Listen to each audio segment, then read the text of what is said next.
ಈ ರೇಣುಕಾಸ್ವಾಮಿ ಕೊಲೆ ಪ್ರಕರಣದಲ್ಲಿ ನಟ ದರ್ಶನ್ ಜೈಲ್ ಸೇರಿದ ಮೇಲೆ ಅವರ ಅಭಿಮಾನಿಗಳ ಅಂಧಾಭಿಮಾನ ತಾರಕಕ್ಕೆ ಹೋಗ್ತಾ ಇದೆ. ದರ್ಶನ್ ಅವರ ಖೈದಿ ನಂಬರನ್ನು, ಸ್ಟಿಕ್ಕರ್ಗಳನ್ನು ವೆಹಿಕಲ್ಗಳ ಮೇಲೆ ಬೇಕಾಬಿಟ್ಟಿ ಹಾಕ್ಕೊಳ್ಳೋದು, ಹಚ್ಚೆ ಹೊಯ್ಸ್ಕೊಳ್ಳೋದು, ಅದರಲ್ಲೂ ಪರ್ಟಿಕ್ಯುಲರ್ ಆಗಿ ವೆಹಿಕಲ್ ಮೇಲೆ ಹಾಕ್ಕೊಳ್ತಕ್ಕಂಥದ್ದು ಈಗ ಪೊಲೀಸ್ ಮತ್ತು RTO ಇಲಾಖೆ ಅಧಿಕಾರಿಗಳ ಕಣ್ಣನ್ನು ಕೆಂಪಗಾಗಿಸಿದೆ. ಹಾಗಾಗಿ ದರ್ಶನ್ ಫ್ಯಾನ್ಸ್ಗೆ ಎಚ್ಚರಿಕೆಯನ್ನು ಕೊಟ್ಟಿದ್ದಾರೆ.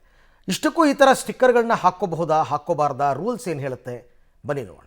ದರ್ಶನ್ ಫ್ಯಾನ್ಸ್ಗೆ ಎಚ್ಚರಿಕೆ ಕೊಟ್ಟ RTO, ವಾಹನಗಳ ಮೇಲೆ ಬೇಕಾಬಿಟ್ಟಿ ಸ್ಟಿಕ್ಕರ್ ಅಂಟಿಸುವಂತಿಲ್ಲ. ಅವಾಚ್ಯ ಆಕ್ಷೇಪಾರ್ಹ ಬರಹ ಇದ್ರೆ ಕಠಿಣ ಕ್ರಮ ಗ್ಯಾರಂಟಿ. ಕೊಲೆ ಆರೋಪಿ ದರ್ಶನ್ ಬಳ್ಳಾರಿ ಜೈಲಿಗೆ ಶಿಫ್ಟ್ ಆದ್ಮೇಲೆ ಅವರ ಅಭಿಮಾನಿಗಳು ವಾಹನಗಳ ಮೇಲೆ ತರಹೇವಾರಿ ಬರಹ ಬರೆದು ಅಭಿಮಾನ ಮೆರೆಯುತ್ತಿದ್ದಾರೆ.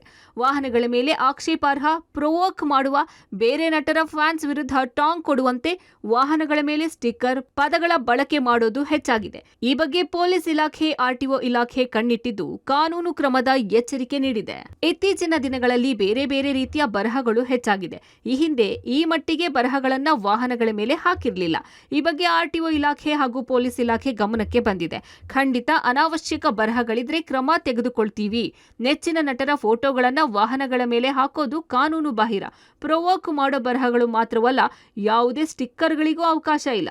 ಇನ್ನು ಇಲ್ಲಿಯವರೆಗೆ ನಂಬರ್ ಪ್ಲೇಟ್ ಮೇಲೆ ಫೋಕಸ್ ಮಾಡ್ತಾ ಇದ್ವಿ. ಇನ್ಮೇಲೆ ಅನಧಿಕೃತ ಬರಹ ಹಾಕಿದ್ರೆ ಕಠಿಣ ಕ್ರಮ ತೆಗೆದುಕೊಳ್ಬೇಕಾಗುತ್ತೆ. ಮೊದಲು 2ನೇ ಬಾರಿ ಎಚ್ಚರಿಕೆ ನೀಡ್ತೀವಿ, 3ನೇ ಬಾರಿ ಅದೇ ತಪ್ಪು ಮಾಡಿದ್ರೆ ಲೈಸೆನ್ಸ್ ರದ್ದು ಮಾಡ್ತೀವಿ ಎಂದು ಎಚ್ಚರಿಕೆ ನೀಡಿದ್ರು. ಯಾವ ಬರವಣಿಗೆನೂ ಬರೀಲಿಕ್ಕೆ ವಾಹನ ಮೇಲೆ ಅವಕಾಶ ಕಾನೂನಲ್ಲಿ ಇಲ್ಲ. ಈಗ ಇತ್ತೀಚೆಗೆ ನಾವು ಬರೀ ನಂಬರ್ ಪ್ಲೇಟ್ ಮೇಲೆ ನಾವು ಫೋಕಸ್ ಮಾಡ್ತಾ ಇದ್ವಿ. ಮುಂದಿನ ದಿನಗಳಲ್ಲಿ ಯಾರ್ಯಾರು ಈ ಥರ ಅನಧಿಕೃತವಾಗಿ ಬರಹಗಳು ಬರೀತಾ ಇದ್ದಾರೆ ಅವ್ರ ಮೇಲೆ ಇಲಾಖೆ ಖಂಡಿತ ಕ್ರಮ ಕೈಗೊಳ್ಳುತ್ತವೆ. ಫಸ್ಟ್ ಆ್ಯಂಡ್ ಸೆಕೆಂಡ್ ಟೈಮ್ ನಾವು ದಂಡ ಹಾಕ್ತೇವೆ, 3ನೇ ಬಾರಿ ಮುಂದುವರಿಸಿದ್ರೆ.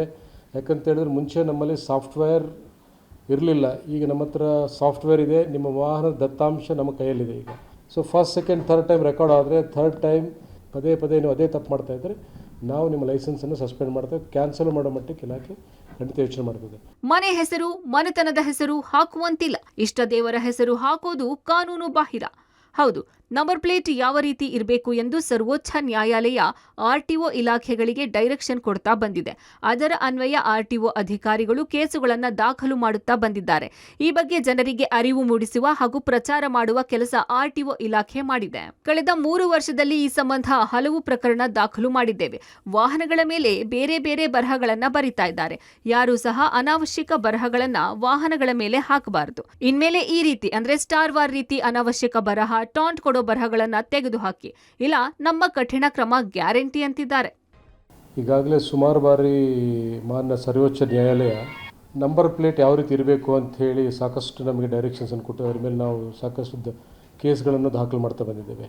ಅಂದರೆ ಕೆಲವರು ಅವರ ಮನೆ ಹೆಸರು ಬರ್ಕೊಳ್ಳುವಂಥದ್ದು, ಅವರ ಇಷ್ಟ ದೇವರ ಹೆಸರು ಬರ್ಕೊಳ್ಳುವಂಥದ್ದು, ಅನಾಥರೈಸ್ ಬರಹಗಳನ್ನು ಅದರ ಮೇಲೆ ಬರೆಯುವಂಥದ್ದು, ಅದೆಲ್ಲ ಕಾನೂನು ಬಾಹಿರ ಆಗ್ತದೆ ಅಂತೇಳಿ ನಾವು ಪ್ರಚಾರವನ್ನು ಮಾಡಿದ್ದೇವೆ. ಸುಮಾರಷ್ಟು ಕೇಸ್ ದಾಖಲು ಮಾಡಿದ್ದೇವೆ ಈ 3 ವರ್ಷದಲ್ಲಿ. ಒಟ್ಟಾರೆ ತಮ್ಮ ವಾಹನಗಳಲ್ಲಿ ಬಾಯಿಗೆ ಬಂದಂತೆ ಬರೆಸಿಕೊಳ್ಳೋದು, ನಾವು ಏನ್ ಮಾಡಿದ್ರು ಯಾರು ಕೇಳಲ್ಲ ಅಂತ ಹುಚ್ಚಾಟ ಪ್ರದರ್ಶನ ಮಾಡಿದ್ರೆ ನಿಮ್ಮ ಗಾಡಿ ಸಹಿತ ನಿಮ್ಮ ಮೇಲೆ ಕ್ರಮ ಪಕ್ಕ.